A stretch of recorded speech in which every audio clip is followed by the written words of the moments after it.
എനിക്ക് മുമ്പ് ഒരു പ്രവാചകനും വിശദീകരിക്കാത്ത രൂപത്തിൽ ഞാൻ നിങ്ങൾക്ക് ദജ്ജാലിനെ സംബന്ധിച്ച് വിശദീകരിച്ചാലെന്ന് റസൂൽ പറഞ്ഞിട്ടുണ്ട്. എന്നിട്ട് അള്ളാഹു റസൂൽ പറയാണ്, ബൈന അന നായിമുൻ അതൂഫു ബിൽ കഅബ, ഞാൻ ഉറങ്ങുന്ന സമയത്ത് കഅബയെ തവാഫ് ചെയ്യുന്ന സ്വപ്നം കണ്ടു. ഫഇദാ റജുലുൻ ആദമു സബ്തു ശഅരി യൻതുഫു ഔ യുഹാറഖു റഅസുഹു മാഅ, ഞാനൊരു ഇരുനിറത്തിലുള്ള ഒരു വ്യക്തിയെ കണ്ടു. നല്ല നീണ്ട നിവർന്ന മുടിയുണ്ട്.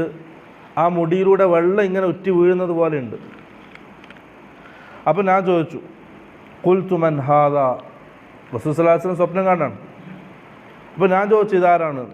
ഖാലു, അപ്പം മലക്കൾ പറഞ്ഞു, ഇബ്നു മറിയം, അത് ഈസ ഇബ്നു മറിയമാണ്. ثم ذهبت التفت فاذا رجل جسيم, പിന്നെ ഞാൻ കുറച്ച് മുന്നോട്ട് പോയിട്ട് എന്ത് ചെയ്തു,